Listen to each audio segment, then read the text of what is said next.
जो राजस्थान की सरकार है बार-बार ये दावा करती है और ये कहती भी है बहुत सारे मंचों से कि जो राजस्थान है उसमें जातीय भेदभाव नहीं है, लेकिन आप बार-बार जितने भी मैंने यहाँ पे लोगों से बात की बार-बार एक बात कह रहे हैं कि जातिवाद बहुत है और ये खत्म करना है, एक बेसिक मुद्दा है इस चुनाव में। राजस्थान के अंदर मटकी सोने पे जो हुई थी उस हत्याकांड हुआ था, उस समय भी राजेंद्र मेघवाल ने सर्वप्रथम वहां जाके लाठियां खाई थी और उस प्रकरण में जो भी इंद्र मेघवाल के परिवार को न्याय मिला वो राजेंद्र मेघवाल की सबसे बड़ी भूमिका तब संतुष्ट थे कि वो कुछ करते थे ना आंदोलन वगैरह, तो उसमें हमारा फायदा होता था किसानों का। लेकिन जब वो एमएलए बने तो बस वो अपना घर का देखने लग गए। कहाँ जाट है तो उसको काम दे दिया, मेघवाल है उसको हटा दिया। वो जहाँ जैसे कि कोई कांस्टेबल है थाने में हमारी सुनवाई करता है, जैसे ऐसी समाज का है तो उसको सस्पेंड करवा दिया, बोला कि रिश्वत ले ली इसने, या किसी के मामले में कि ये ऐसा करते हैं वैसा करते हैं। वरना कहीं भी जाओ, थाने में जाओ, कहीं भी जाओ, बीकानेर, वहाँ जातिवाद होता है। जाट बैठते हैं पहले देखते हैं किसी कास्ट क्या है, अगर मेघवाल है तो बस बात वहीं इग्नोर हो जाती है। अदर कास्ट कोई भी हो जातिवाद करते हैं, चाहे वो मंगला राम हो, चाहे गिरधारी मैया हो, चाहे ताराचंद सारस्वत हो, ये जातिवाद करते हैं। इसलिए हमारा वोट हमारे समाज में। नमस्कार, आप देख रहे हैं एनबी न्यूज़ 24x7 नीलम बोध के साथ। और साथियों, आज है हम राजस्थान में। जी हाँ, राजस्थान की बहुत सारी विशेषताएं हैं। राजस्थान को रजवाड़ों के तहत भी जाना जाता है, राजस्थान को बड़े बड़े किलों के तहत भी जाना जाता है। और राजस्थान में आजकल जो हम देख रहे हैं, जातीय व्यवस्था बहुत ज़्यादा चरम पर है। क्योंकि जिस तरह से अक्सर हम सुनते हैं कि जाति है कि जाति नहीं, इस तरह से अगर आंकड़ों के आधार पर मैं बात करूँ तो राजस्थान भारत देश का एक ऐसा राज्य है जहाँ पर जातिवाद के प्रतिदिन आपको आंकड़े देखने को मिल जाते होंगे। और जातीय आधार पर जो अत्याचार होते हैं वो भी आपको अखबारों की सुर्खियों में साफ साफ पढ़ने को नजर आते होंगे। लेकिन आज मैं बात करूंगी राजस्थान में हो रहे विधानसभा चुनाव को लेकर। हर प्रत्याशी कहीं ना कहीं अपना पूरा दमखम लगा रहा है, उसकी पूरे दावेदारी है कि वो पूर्ण बहुमत के साथ में जीत रहा है। तो इसी कड़ी में आज हम पहुंचे हैं डूंगरगढ़ विधानसभा के गांव बिग्गा में, और यहाँ पर मेरे साथ में तमाम गाँव के लोग हैं। उन्हीं से जानने का प्रयास करूंगी कि आखिर उनके जहन में जो चुनावी माहौल है उसके तहत क्या चल रहा है, इस बार किसको प्रत्याशी के तौर पर देख रहे हैं और किसको इस बार नेता चुनकर यहाँ से भेजेंगे। तो एक बार इनसे चर्चा करते हैं। आपका नाम क्या है? संतरा। संतरा, क्या करते हो? मैं बीएड कर रही हूँ अभी। तो अभी जो चुनावी माहौल है राजस्थान में, खासकर आपकी डूंगरगढ़ विधानसभा की हम बात करेंगे, तो यहाँ से कौन कौन प्रत्याशी हैं और किन अपेक्षाओं को मद्देनजर रखते हुए आप प्रत्याशी को वोट करेंगे? हम तो इस बार वोट है वो राजेंद्र बापू को देंगे, क्योंकि वो हमारे हक के लिए लड़ेंगे। हमारे गांव में कई बार आ चुके हैं, उनके विचार हमने सुने हैं और बहुत ही अच्छे विचारों की धनी है। इसलिए हमारा इस बार का वोट राजेंद्र बापू को जाएगा। राजेंद्र जो बापू जी आप बता रहे हो, कौन सी पार्टी के प्रत्याशी हैं? वो बसपा पार्टी की। बसपा पार्टी से। तो क्या लगता है अगर वो जीत के आते हैं तो जो डूंगरगढ़ विधानसभा उनकी जो समस्या है उनसे निजात मिलेगी आप लोगों को? मिलेगी, जरूर मिलेगी, क्योंकि उनके विचारों को सुना है और ऐसे विचारों की धनी है। वो हमेशा सबकी हक के लिए लड़ते हैं। तो क्या वो सामाजिक कार्यकर्ता है, लोगों के बीच में रहते हैं, लोगों की आवाज़ को उठाते हैं? हाँ, लोगों की आवाज़ को उठाते हैं, सामाजिक कार्यकर्ता है वो, और हमेशा समाज में अपने हक के लिए वो हमेशा खड़े रहते हैं। हाँ, तो ये भी जानना चाहूँगी क्योंकि आप एक लड़की हैं और महिला सुरक्षा की अगर हम बात देखें राजस्थान में, क्योंकि महिला सुरक्षा को लेकर हम देखते हैं कि राजस्थान में बहुत सारे अत्याचार शोषण होते हैं। और अभी पिछले दिनों भी दौसा में एक ऐसा प्रकरण हुआ है जिसमें बिटिया के साथ में बलात्कार किया। तो क्या लगता है राजेंद्र बापू जी जीत कर आते हैं तो जो बेटे की सुरक्षा वो अच्छे तरीके से हो पाएगी? जी हाँ, हो पाएगी। जी, आपका नाम क्या है? निर्मला। किसको वोट दे रहे हैं इस बार? राजेंद्र बापू जी। आधार क्या है वोट देने का?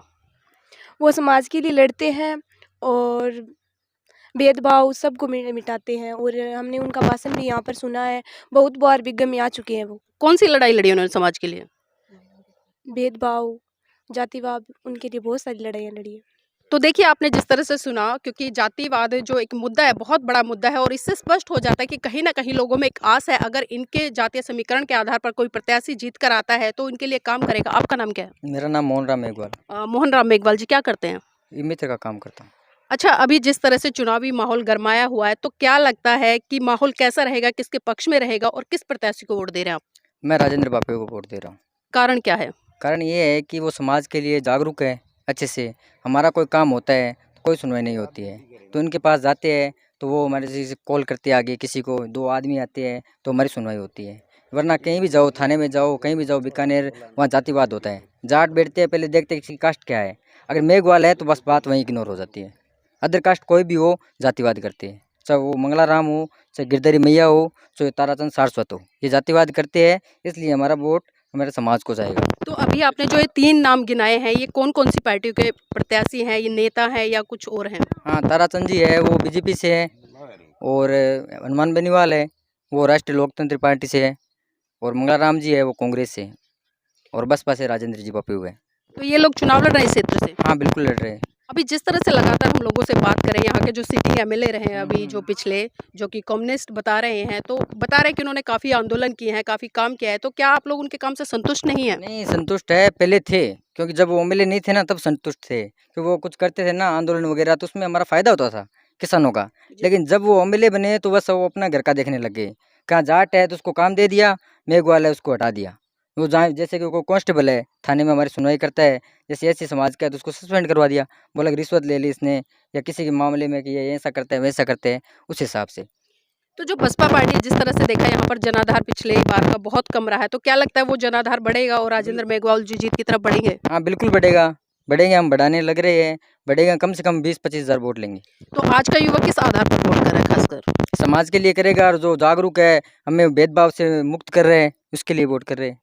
क्या खाली वो मेघवाल समाज के वोटों से जीत जाएंगे या अन्य समाज के लोगों की भी जरूरत पड़ेगी? देखो जरूरत तो अन्य समाज की भी पड़ती है, और पड़ेगी, बिल्कुल पड़ेगी, लेकिन हमारा समाज अगर एकल होना तो 80 हज़ार वोट है, किसी की जरूरत नहीं है हमें। देखिए जिस तरह से बता रहे हैं कि जो मेघवाल समाज है उसका वोट परसेंट यहाँ पर लगभग 80,000 के करीब बताया जा रहा है, और जो विनिंग पोजीशन होती है वो 50,000 से ऊपर हो जाती है। अगर मेघवाल समाज एकजुट होकर यहाँ पर वोट करता है राजेंद्र मेघवाल बापेऊ जी को, तो एक तरफा जीत होगी। यहाँ पर कुछ यूथ और है हमारे साथ में, उनसे भी जुड़ने का प्रयास करेंगे। आपका नाम क्या है? मेरा नाम छगनलाल है। क्या करते हैं छगनलाल जी? मैं बीएससी सेकेंड ईयर का स्टूडेंट हूँ। जब एक युवा वोट करने जाता है तो जो प्रत्याशी उसमें क्या क्या खूबियाँ देखनी चाहिए उसको? उसमें देखता है कि वो आगे हमारे लिए शिक्षा में, रोजगार में, और भी जो आज हमारे राजस्थान में जातिवाद फैल रहा है उसके खिलाफ भी मजबूत होकर लड़ेगा या नहीं लड़ेगा, उसको हिसाब से हम देख कर वोट देते हैं। इसलिए हमें कैंडिडेट डूंगरगढ़ तहसील में 4 कैंडिडेट की चतुष्कोणीय टक्कर है। उसमें बीजेपी की ताराचंद सारस होता है, कॉमरेड के बी गिरधारी लाल मैया है, और कांग्रेस के मंगलाराम गोदारा है, और बीएसपी के राजेंद्र मेघवाल बापेऊ है। राजेंद्र मेघवाल बापेऊ ना कि मेघवाल समाज के लिए, बल्कि जहाँ भी राजस्थान में चाहे कोई भी कास्ट हो, अपराध होता है उसमें शामिल होते हैं, वहाँ राजेंद्र मेघवाल शामिल खड़ा होता है। हमारे पिछले सुराना कांड जो जालोर में है, वहाँ पे इंद्र मेघवाल नाम के व्यक्ति की मटकी सोने पे जो हुई थी, उस हत्याकांड हुआ था, उस समय भी राजेंद्र मेघवाल ने सर्वप्रथम वहां जाके लाठियां खाई थी, और उस प्रकरण में जो भी इंद्र मेघवाल के परिवार को न्याय मिला वो राजेंद्र मेघवाल की सबसे बड़ी भूमिका थी। इस हिसाब से हम राजेंद्र मेघवाल को वोट देकर इस डूंगरगढ़ विधानसभा में विजय बनाएंगे और जयपुर पहुंचाएंगे। जी, तो देखिए जो पढ़ा लिखा युवा है कहीं ना कहीं जागरूकता की तरफ बढ़ रहा है, और जो इस तरह से उन्होंने बताया कि एक प्रत्याशी में क्या खूबियां होनी चाहिए, वो पढ़ा लिखा होना चाहिए, जागरूक होना चाहिए, और ज़मीनी आंदोलनों से जुड़ा होना चाहिए। जिस तरह से अभी इन्होंने जालोर की जो घटना है उसका प्रकरण यहाँ पर प्रस्तुत किया और बताया कि जिस तरह से राजेंद्र मेघवाल जी ने आवाज़ बुलंद की, और इस तरह से तमाम आंदोलनों में उनकी महत्वपूर्ण भूमिका रहती है। सर नाम क्या आपका? बाबूलाल। बाबूलाल जी, जानना चाहूँगी इस चुनाव में आपका बेसिक मुद्दा क्या है? मेरा बेसिक मुद्दा तो ऐसा है कि हमारे हम ऐसी समाज से आते हैं, और हमारा मुद्दा ये है कि हमारे एक तो छुआछूत भेदभाव ये मिटना चाहिए, और जो भी मुद्दा है हमारी ये जो सरकार है, आने वाली सरकार है, अभी तक हमारे को कोई मान और सम्मान नहीं दिए है और ना ही देगी। तो हम यही सोचते हैं कि हम आने वाले विधानसभा में राजेंद्र मेघवाल को वोट दे के विजय बनाएंगे, और राजेंद्र जी को जिताएंगे, और राजेंद्र को जिता के विधानसभा में भेजेंगे। ये हमारा पार्लियामेंट में भेजने का हमारा मुद्दा है। जो राजस्थान की सरकार है बार बार ये दावा करती है और ये कहती भी है बहुत सारे मंचों से कि जो राजस्थान है उसमें जातीय भेदभाव नहीं है, लेकिन आप बार बार जितने भी मैंने यहाँ पे लोगों से बात की, बार बार एक बात कह रहे हैं कि जातिवाद बहुत है और ये खत्म करना है, एक बेसिक मुद्दा है इस चुनाव में। राजस्थान के अंदर जातिवाद बहुत ज़्यादा है, अभी भी बहुत ज़्यादा जातिवाद है, ठेठ तक जातिवाद है। जहाँ तक देखो बाड़मेर है, जैसलमेर है, बीकानेर क्षेत्र है, सब भी जगह जातिवाद का बहुत है। तो सर जिस तरह से अभी आपने बताया कि जो राजस्थान है उसमें जातीय व्यवस्था बहुत बुरी तरह से विद्यमान है आज भी, और जिस तरह से डूंगरगढ़ विधानसभा की बात करें तो यहाँ पर जो SC ST है उसका अकेले ही 80,000 है, तो इस तरह से एक तरफा जीत तो राजेंद्र मेघवाल जी की होनी चाहिए। जरूर होनी चाहिए। राजेंद्र जी मेघवाल की जीत होनी चाहिए। अगर युवा सब जागरूक है तो राजेंद्र जी आराम से जीतेंगे। जी, तो आज का युवा किस तरह से सोच रहा है, किसको वोट दे रहा है? आज का दे रहे हैं राजेंद्र जी बापू बसपा समाज है।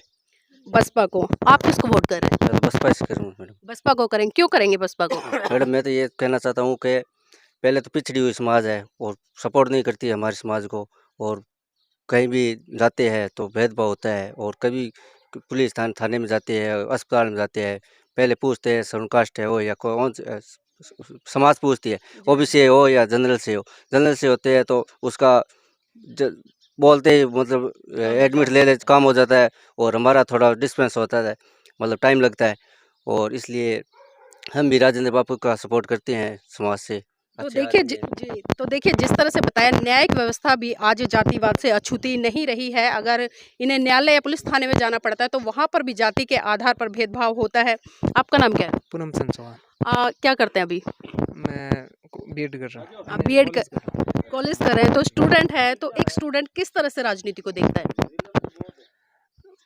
जैसे ये राजनीतिक जातिवाद से। इसी कड़ी में मेरे साथ में बाबूजी भी है, उनसे भी जुड़ेंगे। बाबूजी नाम क्या है? डालूराम मेघवाल। क्या करते हैं बाबूजी?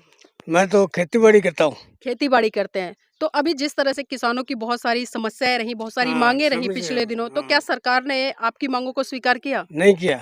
तो इस बार किसको वोट कर रहे हैं? वोट बीएसपी को। बीएसपी को। तो क्या लगता है बीएसपी आएगी तो आपके काम होंगे? हाँ, काम होंगे, जरूर होंगे। जरूर होंगे।